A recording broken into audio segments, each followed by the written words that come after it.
সেই ট্যাক্স বৃদ্ধি করা, আমাদের জ্বালানি এবং বিদ্যুতের মূল্য বৃদ্ধি এবং জ্বালানি ও বিদ্যুৎ খাতে সরকারি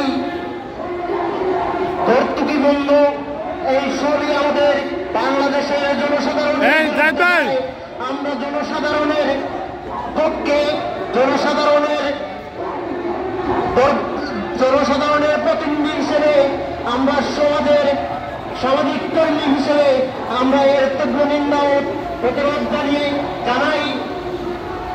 আমরা দাবি জানাচ্ছি বিশ্বব্যাংক এবং IMF ঋণ সহায়তা অনুদানে যে সুদভিত্তিক ঋণের বোঝা আমাদের উপর চাপাতে চলছে, সেই ষড়যন্ত্রের নীল নকশা তারা অচিরেই বন্ধ করবে, এই আশা প্রত্যাশাবাদ ব্যক্ত করে উপস্থিত সবাইকে আবারও অসংখ্য ধন্যবাদ ও সংগ্রামী শুভেচ্ছা জানিয়ে আমি আমার সংক্ষিপ্ত কথা এখানেই শেষ করছি। ধন্যবাদ সবাইকে।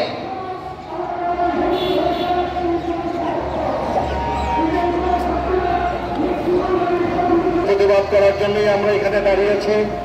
এখন বক্তব্য রাখার জন্য অনুরোধ জানাচ্ছি জয় বাংলা জাতীয় শ্রমিক ফেডারেশনের সাধারণ সম্পাদক জনাব লাভলি ইয়াসমিন।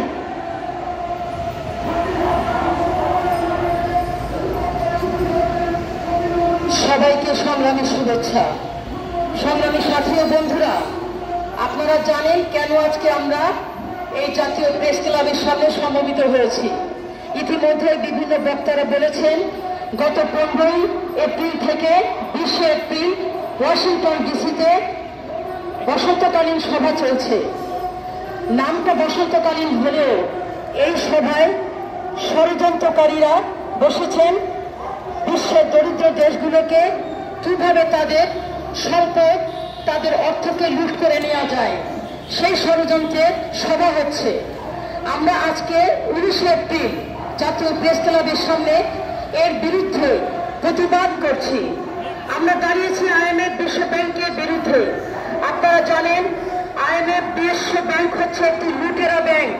সারা বিশ্ব থেকে প্রতি বছরেই তৃতীয় বিশ্বের যেসব থার্ড ওয়ার্ল্ড কান্ট্রির যেসব দরিদ্র দেশগুলো রয়েছে তাদেরকে কিভাবে লুট করে তাদের অর্থ সম্পদকে নিজেদের করে ঋণ সহায়তার নামে ঋণ দিয়ে লুটেরারা কিভাবে দিনের পর দিন আমাদের ঘাড়ে ঋণের বোঝা বাড়িয়ে দিয়ে আমাদের কাছ থেকে লুট করে নিচ্ছে কোটি কোটি মার্কিন ডলার। আমরা আজকে এই সমাবেশে দাঁড়িয়ে বলতে চাই, IMF ওয়ার্ল্ড ব্যাংক হচ্ছে একটি মাকড়সার জালের মতো একটি লুটেরা ব্যাংক। তারা ওট পেতে থাকে, তাদের এই জালের ভেতরে আমাদের এই দরিদ্র দেশগুলোকে কিভাবে জড়িয়ে, কিভাবে ঋণের বোঝা চাপিয়ে দিয়ে বছরের পর বছর আমাদের কাছ থেকে কোটি কোটি টাকা লুট করে নিচ্ছে। আজকে যে শিশু জন্মায়নি বা জন্মেছে, আগামীকাল যে শিশু জন্মাবে সেও ঋণের বোঝা মাথায় নিয়েই জন্মাচ্ছে। সরকার জ্বালানি তেলের দাম বাড়িয়েছে 5 বার, বিদ্যুতের দাম বাড়িয়েছে 8 বার এবং পানির দাম বাড়িয়েছে 5 বার। এই দামগুলো বাড়িয়ে আমাদের সাধারণ জনগণের উপর বোঝা চাপিয়ে এই ঋণগুলো পরিশোধ করার পায়তারা করছে।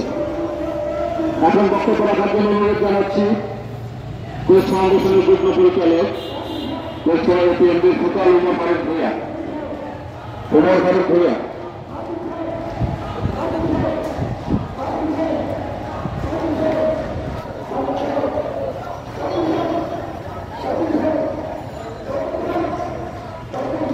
আচ্ছা, উনি হয়তো পরে বক্তব্য রাখেন। এখন অনুরোধ জানাচ্ছি কোচ ফাউন্ডেশনের উপনির্বাহী পরিচালক জনাব সনৎ কুমার ভৌমিক ওনার সংক্ষিপ্ত বক্তব্য প্রদান করার জন্য বিনীত অনুরোধ জানাচ্ছি।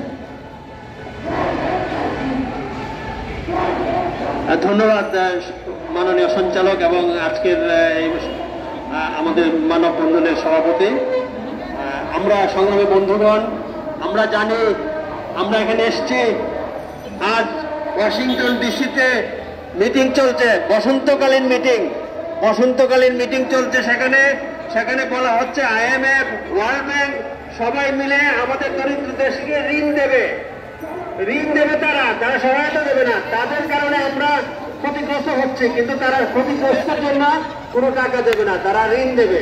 সেই ঋণের বিরুদ্ধে আমরা এখানে দাঁড়িয়েছি, আমরা প্রতিবাদ করছি সেই সেই সেই সভার যেখানে এই আলোচনাগুলো হচ্ছে ঋণের ব্যাপারে তৃতীয় বিশ্বের দেশগুলোকে দেবে তারা, এবং সেই ঋণের জর্জরিত হয়ে আমরা এখন একটা করুণ পরিণতির মধ্যে যাচ্ছি।